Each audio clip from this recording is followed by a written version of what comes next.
下，看天图下，看天图下，看天图下，看天图下，看天图下。Kami sumasamba sa iyo at gumagalang sa krus mo, nakaligtasan ng mundo.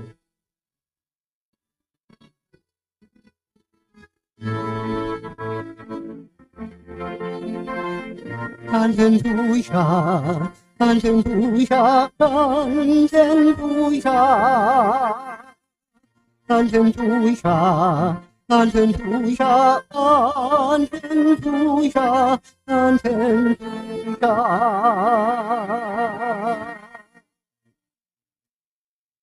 Sumainyo ang Panginoon. At sumayo rin. Ang mabuting balita ng Panginoon ayon kay San Juan. Papuri sa iyo, Panginoon. Noong panahong iyon, sinabi ni Jesus kay Nicodemo, walang umakyat sa langit, kundi ang bumaba mula sa langit, ang anak ng tao. At kung paanong itinaas ni Moises ang ahas doon sa ilang, gayon din naman, kailangang itaas ang anak ng tao, upang ang sino mang sumasampalataya sa kanya, ay magkaroon ng buhay na walang hanggan. Gayon na lamang ang pag-ibig ng Diyos sa sanlibutan. Kaya ibinigay niya ang kanyang bugtong na anak upang ang sumampalataya sa kanya ay hindi mapahamak, kundi magkaroon ng buhay na walang hanggan. Sapagkat sinugo ng Diyos ang kanyang anak, hindi upang hatulang maparusahan ang sanlibutan, kundi upang iligtas ito sa pamamagitan niya. Ang mabuting balita ng Panginoon. Pinupuri ka namin, Panginoong Hesukristo.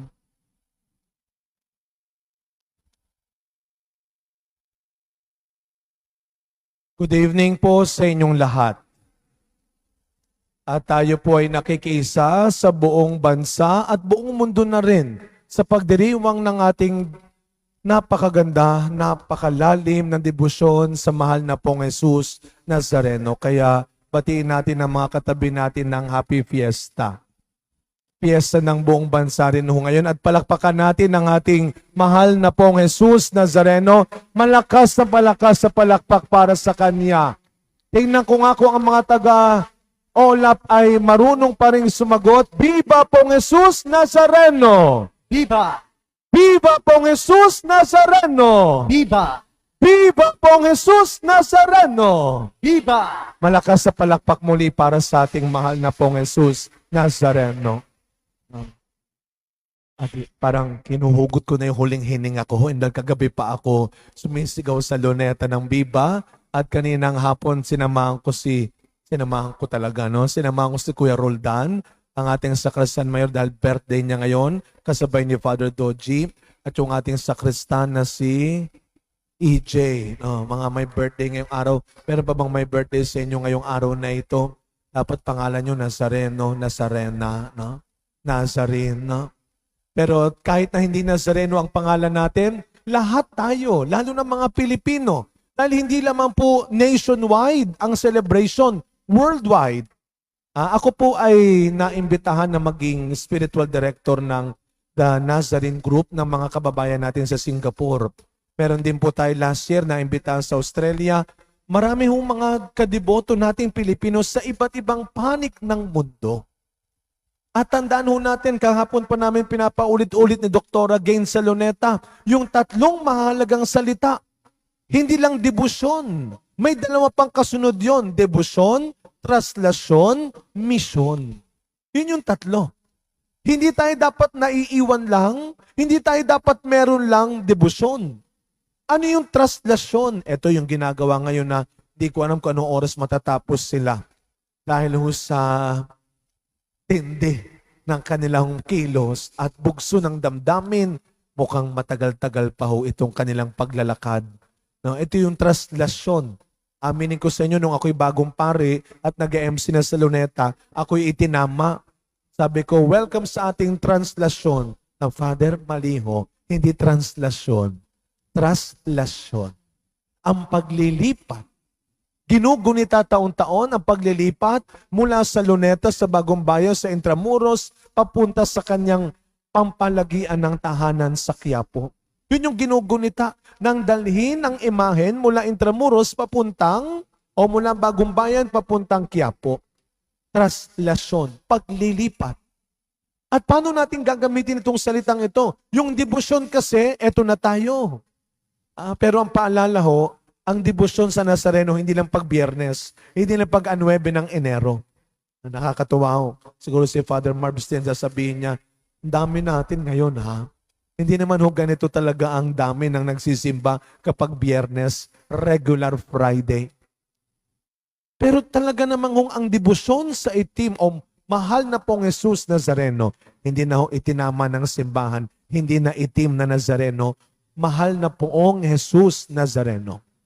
Dahil hindi naman yung kanyang kulay ang ating pong ginugunita, kundi ang kanyang pagiging Panginoon. Ang pagiging kanyang Nazareno. At siya'y tatawaging Nazareno. Sapagkat doon siya lumaki. Sa Nazaret. Sa Galilea. So yung debosyon natin, sana hindi lang kapag Biyernes. Yung debosyon natin, hindi lang masusukat yan. Siyempre, ang gandang tignan, natutuwa ako. Suot niyo yung ating mga Nazareno t-shirt. Merong batch 1, may batch 2 na. Abangan niyo siyempre ngayong taon. Gusto niyo bang dumalaw ulit ang Nazareno dito? Mula sa Quiapo. Aba, siyempre, babalik at babalik ang mahal na poong dito sa ating parokya. Gagawin natin ang paraan. Kung hindi na ako mag-MC doon kahit kailan. No? Pag hindi nila binalik dito ang Nazareno, of course, nakahanda na po yun. Mahal tayo ng Pong Jesus Nazareno. Amen. Ang ganda ng ating salmong tugunan. Hindi nila malilimot ang dakilang gawa ng Diyos. Ang bawat deboto ay taong, ay Kristiyanong marunong tumanaw ng utang na loob. Kaya kagabi sa Luneta, meron silang bagong pinalabas. Ito yung mga himala ng Nazareno. Kwento ito ng mga himala na tinanggap ng mga kababayan natin sa tulong, sa kapangyarihan ni Jesus Nazareno. And I am sure, lahat tayo, meron tayong kanya-kanyang kwento. At yun yung sinasabi ng Salmo. Hindi natin dapat kalimutan ang mga dakilang gawa ng Panginoon sa atin. At itong nagtutulak pa sa atin para tayo maging deboto, para tayo magdebosyon. Pag inaalala natin, kaya nga gratitude is the memory of the heart. Gratitude is the memory of the heart. Kapag binabalikan natin lagi, inaalala natin. Huwag nyo na pong balikan yung maraming beses kang nagkasakit, nasaktan, inaway, hindi tinanggap, natalo. Ay talagang manghihina ka lang. Hindi ka nalalabas, hindi ka nababangon. Pero lagi mong babalikan, sasariwain mo. Yung mas maraming beses na pinagpala ka. Yung mas maraming beses na napagaling ka, na naililigtas ka. Huwag nating kalimutan ang dakilang gawa ng Diyos, debosyon. Pangalawa, traslasyon. Ipasa. Kaya yung paglilipat, nakakatuwa pong makita, no? Siguro kayo pag nanonood kayo ng news, yung mga batang anliliit, may tali na dito, naka-t-shirt na, may hawak ng Nazareno, nakapaan ng naglalakad. Yun lang ba ang ipapasa natin sa kanila? Yung uniform, yung imahen, yung kwintas. Hindi lang yun. Kaya napakaganda ng tema ng Nazareno 2026 ngayong taon. Dapat siyang tumaas at ako na may bumaba. John 3:30. Yan ang tema ngayon ng piyesta ng Nazareno. Dapat siyang tumaas at ako na may bumaba. Sa mga pagbasang narinig natin, isa lamang ang ating binabalik tanawan.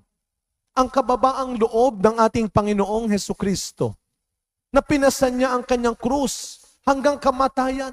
Sabi sa ikalawang pagbasa, napaka-powerful yung imahen. Hinubad niya ang kanyang pagka-Diyos. At sinuot niya, hindi lang ang pagiging tao, kundi alipin. Hindi siya yung Diyos. Okay, susunod ako, magiging tao ako. Pero gusto ko hari Gusto ko manager. Gusto ko may-ari ng malaking lupa. Hindi. Ang pinili niya ay maging alipin.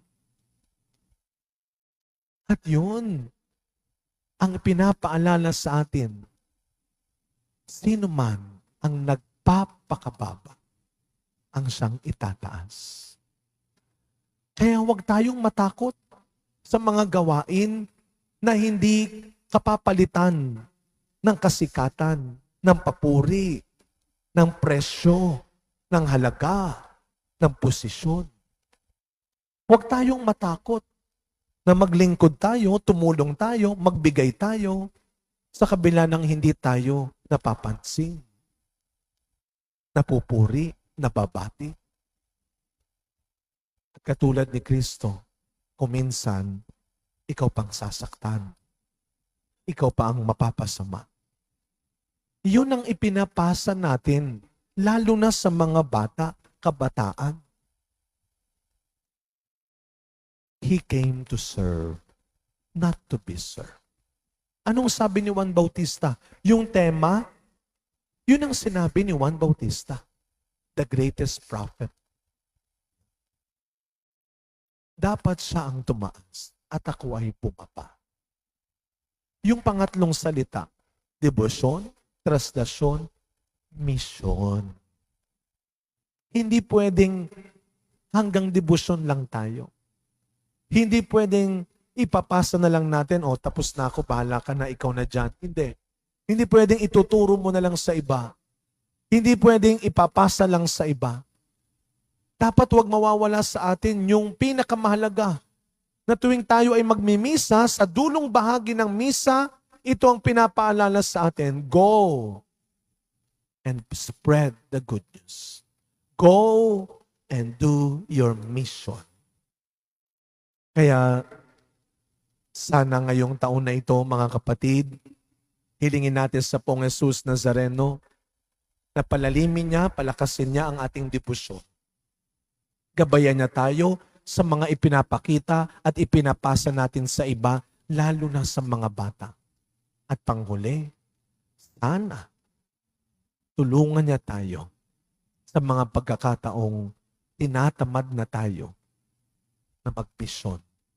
Sa mga pagkakataong nakakalimot na tayo sa pagmimisyon. At huwag kakalimutan, what is your first mission territory? Where is your first mission territory? Your family. At home. Nandun ang una mong misyon. Kung paano mo palalakasin ang pananampalataya ng pamilya mo. Kung anong klaseng magandang ugali ang ipapasa mo sa mga kasama mo sa bahay. That is our mission. Gusto ko pong tapusin ang pagbabahagi na ito doon sa paborito kong kinukwento. I am sure narinig na po ito sa aking kwento dati. Dahil nung ako'y nasa Quiapo, ako ang naka-assign din sa formation ministry. At kami ay nakatoka na mag-ikot ng mga imahe ng Pong Nazareno para magbigay ng formation, paghuhubog. Nagpunta ho kami noon sa Talim Island, sa Rizal, no? Nakapunta na ho ba kayo sa Talim Island, no? Sa Rizal lang ho yun. So, ang misa namin ng Nazareno, hindi alas 6 ng gabi. Ang pinili nila, alas 12 ng tanghali. Sabi ko, sino ko yung aatin noon? Alas 12 ng tanghali. So, pagdating namin, pagtawid namin ng isla, pagdating sa isla, true enough, wala masyadong matatanda. Alam niyo sinong pumuno? Mga estudyante. Yung mga no choice, pero susunod sila. Pag sinabi ng teacher, magsimba kayo, simba sila. So simba ngayon sila. December nun, magpapasko na eh. So nakita ko yung mga sakristan ko, naka-uniforme pa. 5 piraso lang sila. Sabi ko, mamaya pagkatapos ng misa, puntahan niyo ko sa sacristy, bibigyan ko kayo ng pamasko. Siyempre, tuwang-tuwa. Pagkatapos ng misa, pumunta na ako ng sacristy para bigyan sila.